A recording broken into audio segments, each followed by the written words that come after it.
বাসায় কেউ আসলে ছেলেরা আমি যতটুকু খুশি হই তার থেকে দ্বিগুণ ছেলেরা কিন্তু ভীষণ খুশি হয়।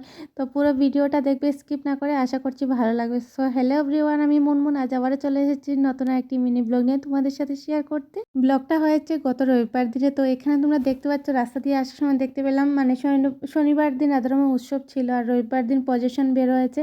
তো আসার সময় অল্প ভিডিও করেছি আর এখানে কিন্তু আমি প্রসাদও পেয়েছি।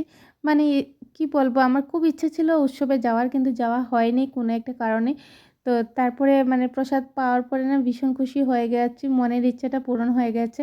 কারণ রাধারমণের উৎসব শুনলে মনটা ছটফট করে। আমার বাবার বাড়ির সবাই রাধারমণের দীক্ষিত। তো বাড়িতে উৎসব হয়েছে, ছোটোখাটো উপাসনা হয়েছে, তো ওইখান থেকেও প্রসাদ এসেছে। তোমরা পুরো ভিডিওটা দেখলেই বুঝতে পারবে। তারপরে দেখো এখানে আমি কিন্তু রান্নাবান্না করে নিচ্ছি, কারণ রাত্রিবেলা ওদেরকে রাত্রিবেলা আসার জন্য বলেছি। দুপুরবেলা তো বাচ্চাদের স্কুল। তারপরে দেখবে দুপুরবেলা এখন মানে শীতের দিন যেহেতু, তো দুপুরবেলা একদমই টাইম পাওয়া যায় না। খাওয়া দাওয়া করতে করতে সন্ধ্যা হয়ে যায় নিজেদেরই, আর কাউকে বললে তো হয়ে গেছে। তো এখানে আমি রান্নাবান্না কিন্তু প্রায় বেশিরভাগই দুপুর দিকে রান্না করেছি। আর এখানে মানে মাছের আইটেম খুব একটা বেশি করে নেই, চিকেনও করে নেই, কারণ মানে ওরা খেতেই চায় না।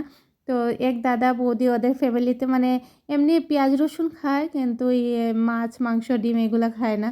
তো যার কারণে মাছের একটা আইটেম করেছি, বেশি কিছু করি নাই। আর শীতের দিনে রাত্রিবেলা দেখবে বেশি কিছু খাওয়া দাওয়া করা যায় না। রাত্রিবেলা শুধু ভাত করেছি আর বেগুনি করেছি, আর কিছু করি নাই। তো এখানে তোমরা দেখতে পাচ্ছ সন্ধ্যা প্রায় 6:30টার দিকে। বড় ছেলে ঘুম থেকে উঠে অপেক্ষা করছে কখন ওরা আসবে। ওদের অবস্থা তোমরা পুরো ভিডিওটা দেখলে বুঝতে পারবে, এতটাই হাসি পাচ্ছিল আমার। আর এদিকে দেখতে পাচ্ছ ছোটো ছেলের কিন্তু প্রায় ঘুম কমপ্লিট হয়ে গিয়েছিল, ও উঠে গেছে। ওটা কিন্তু দুজনেই অপেক্ষা করছে ওরা কখন আসবে, খেলাধুলা করবে, পড়াশোনা তো লাগবে না, খেলাধুলা করবে শুধু। তো ওরা কিন্তু বারবার দরজা দিয়ে যাচ্ছে আর আসছে, দেখতে পাচ্ছ তোমরা। আমি অল্প ভিডিও করেছি, ওরা যখন বারবার মানে ছোটো ছেলে কম গিয়েছে, ওর ঘুমের ইয়েটা রয়েছিল। তো বড় ছেলে বারবার যাচ্ছে, দেখো এখন আবারও গাড়ির শব্দ পেয়েছে, ভাবছে ওরা এসে গেছে। আমার ছেলেরা কিন্তু ভীষণ খুশি হয় কেউ আসলে পরে। আর তাছাড়া হচ্ছে এখানে আমার দাদার ছেলেমেয়েরাও আসবে। তো ওরা তো জমিয়ে গল্প করবে, খেলাধুলা করবে। আর এদিকে দেখো ফাইনালি একজন বৌদি এসে গেছে। ওরা যখন আসছিল তখন কিন্তু আমি কোনো ভিডিও করতে পারি নাই, আমি ভিতরে ছিলাম। তো বাইরে বেরো দেখতে পেলাম ওরা চলে এসেছে। আর ওদেরকে যখন ভিডিও করতে গিয়েছে ওরা ভীষণ লজ্জা পাচ্ছিল। আর এদিকে আমার ছেলের কাণ্ড দেখো, ওর মামি আসার সময় মিষ্টি এনেছে, তো ও কিন্তু খুলে নিচ্ছে। আর এখানে ওই যে আগে তোমাদেরকে বলেছিলাম না আমি প্রসাদ 2বার পেয়েছি। তো বৌদি ওরা বাড়িতে গিয়েছিল, বাড়িতে উপাসনা হয়েছিল, ওইখান থেকে মা আমাদের জন্য প্রসাদ দিয়ে দিয়েছিল।